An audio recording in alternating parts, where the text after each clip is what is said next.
سوال پوچھا جائے گا کہ تو ان ذات کے بارے میں، ان رسول کے بارے میں اپنی دنیا میں تو کیا کہا کرتا تھا؟ تو یاد رکھیں کہ تیسرے سوال کا صحیح جواب دینے کی صورت میں اس مردے کے لیے قبر میں جنت کی کھڑکی کھول دی جائے گی، اور اگر سوال کا جواب غلط دیا تو پھر جہنم اور دوزخ کی کھڑکی کھول دی جائے گی۔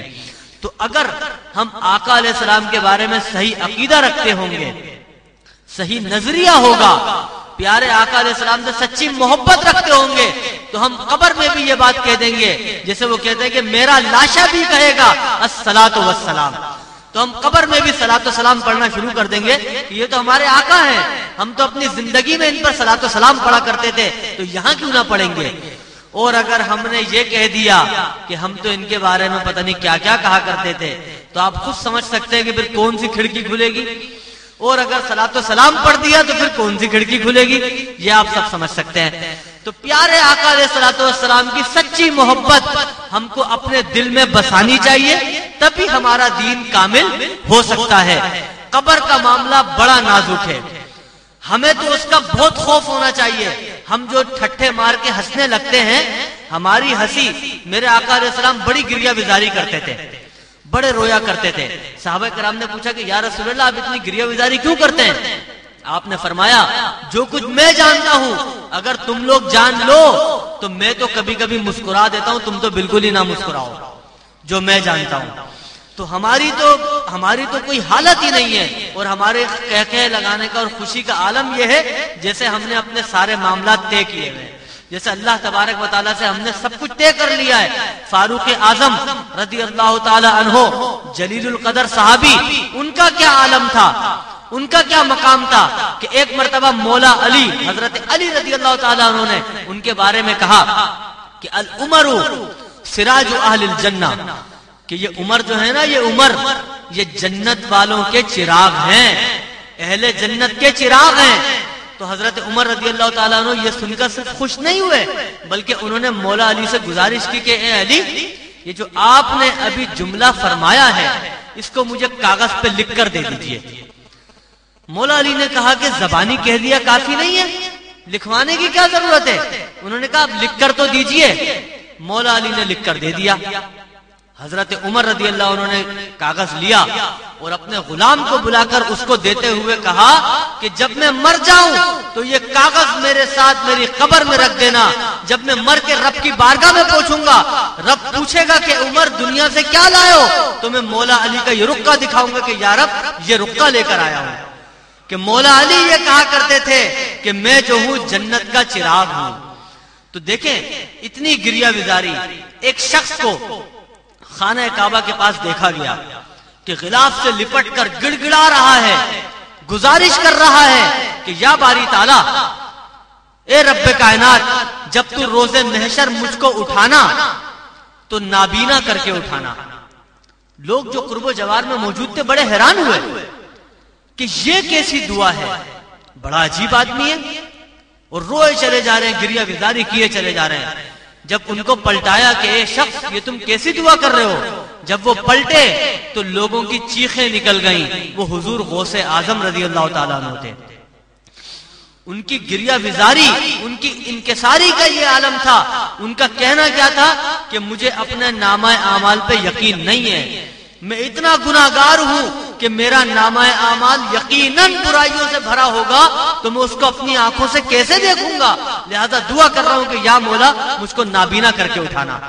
آج کیا ہم میں ذرا بھی اتنی بات ہے کہ ہم اپنے نامہ اعمال کو آنکھوں سے دیکھ سکیں؟ اگر نہیں ہے تو ہم ان جیسی سیرت کو اپنے اوپر کیوں نہیں اختیار کرتے؟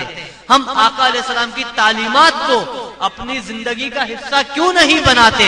ہم صرف شہادت امام حسین سن لیتے ہیں، واقعہ پڑھ لیتے ہیں، لیکن اس سے صحیح نصیحت کیوں نہیں حاصل کرتے؟ ہمیں مولا علی، حضرت علی رضی اللہ تعالی عنہ کی سیرت کو پڑھنا چاہیے، حضرت حسنین کریمین کی سیرت کو پڑھنا چاہیے۔ حسنین کریمین جن کا مقام، جن کا رتبہ، جن کا آپس میں تعلق، کیونکہ دونوں سگے بھائی تھے، اتنا گہرا تھا کہ میرے آقا علیہ الصلوۃ والسلام کو وہ دونوں اتنے شدید پیارے تھے، جیسے جمعے میں آپ کو ان کی بہت سی روایات بتا چکا ہوں۔ ایک اور روایت آپ کی گوش گزار کرنا چاہتا ہوں کہ امام حسن اور امام حسین جب دونوں چھوٹے تھے، شہزادے تھے، تو آپس میں لڑا کرتے تھے جیسے بچے لڑتے ہیں. تو دونوں کی کشتی ہو رہی تھی، دونوں آپس میں لڑ رہے تھے. آقا علیہ الصلوۃ والسلام وہاں تشریف فرماتے. میرے آقا علیہ السلام نے حضرت حسن سے کہا کہ اے حسن جلدی کرو، حسن جلدی کرو، ایسے پکڑو، یوں کرو. تو بی بی فاطمہ جو دونوں شہزادوں کی والدہ تھی، انہوں نے کہا کہ یا رسول اللہ صلی اللہ علیہ وسلم، آپ خالی حسن کو کیوں کہہ رہے ہیں؟ حسین بھی تو ہے، آپ حسین سے کیوں نہیں کہہ رہے کہ ایسے کرو اور ویسے کرو؟ میرے پیارے آقا علیہ السلام نے مسکرا کر ارشاد فرمایا کہ حسین سے میرے کہنے کی ضرورت ہی نہیں ہے، جبریل یہاں موجود ہیں اور وہ حسین کی حوصلہ افزائی کر رہے ہیں اور وہ کہہ رہے ہیں کہ حسین جلدی کرو، حسین ایسے کرو. تو اتنے عظیم شہزادے کہ فرشتے بھی ان کی جھرمٹ میں آ کر فیض پایا کرتے تھے، فرشتے بھی ان کو دیکھ کر لطف اندوز ہوا کرتے تھے. تو جن کا مقام سیدہ شباب اہل جنہ ہو، جو جنتی مردوں کے سردار ہوں. یاد رکھیں، مردوں کا سردار کیوں کہا؟ کیا جنتی بوڑھوں کے سردار نہیں ہوں گے؟ کیا جنتی بچوں کے سردار نہیں ہوں گے؟ اس کی وجہ یہ ہے کہ روز محشر میں جب انسانوں کو اٹھایا جائے گا تو دنیا میں کوئی بوڑھا مرا ہو یا بچہ مرا ہو یا جوان مرا ہو، سب کے سب وہاں جوان کی حالت میں ہوں گے. جنت میں سب کے سب اپنی پوری جوانی کے ساتھ ہوں گے. تو جب سب جوان ہوں گے، اسی لیے فرمایا کہ حسن اور حسین جنتی مردوں کے سردار ہوں گے. ہمیں ان کی تعلیمات میں بڑا حصہ ملا. پیارے آقا علیہ الصلوۃ والسلام کی سیرت ہمارے سامنے ہے، ہمیں چاہیے کہ ان کی سیرت کو پڑھیں. آج ہمارے غصے کا یہ عالم ہے کیونکہ ہم نے صبر و برداشت ختم ہو چکی ہے. ہم ایک دوسرے کو کاٹ کھانے کے لیے دوڑتے ہیں.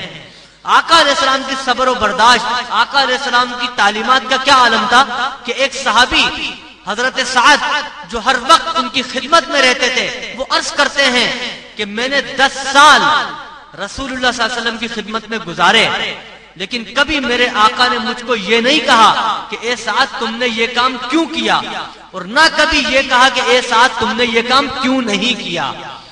اگر کوئی اپنے غلام کو کسی کام کے کرنے کا حکم دیتا ہے، تاخیر ہو جاتی ہے، انسان نہیں کر سکا، ہم فوراً اس پہ کہنا شروع کر دیتے ہیں کہ تم نے یہ کیوں نہیں کیا، تم نے وہ کیوں نہیں کیا. لیکن میرے آقا علیہ السلام کی تعلیم ہمیں کیا سکھا رہی ہے کہ اپنے غلاموں کے ساتھ بھی، اپنے ملازموں کے ساتھ بھی ایسا حسن سلوک کہ کبھی آپ نے یہ نہیں کہا کہ تم نے یہ کیوں کیا، اور نہ کبھی یہ کہا کہ تم نے یہ کام کیوں نہیں کیا.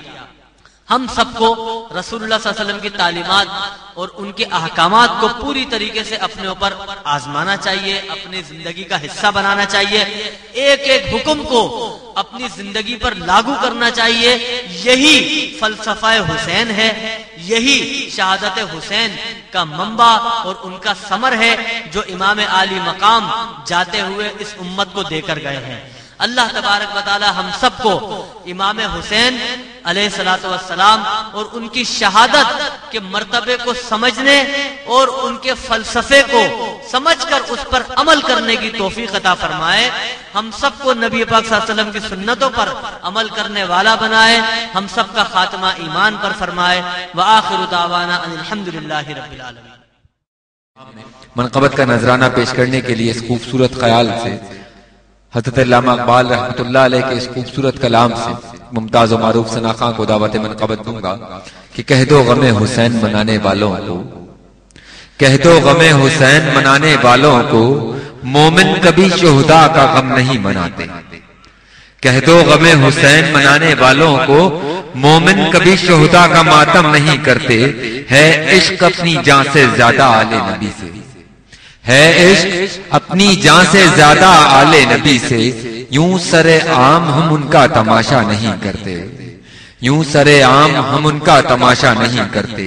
کہ روئیں وہ جو منکر ہیں شہادت حسین کے، روئیں وہ جو منکر ہیں شہادت حسین کے.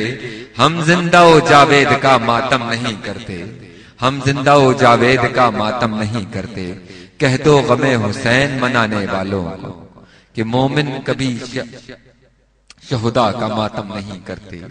اور روئیں وہ جو منکر ہیں شہادت حسین کے، روئیں وہ جو منکر ہیں شہادت حسین کے، ہم زندہ و جاوید کا ماتم نہیں کرتے کہ تاریخ مثال ایسی کوئی ڈھونڈ کے لائے، تاریخ مثال ایسی کوئی ڈھونڈ کے لائے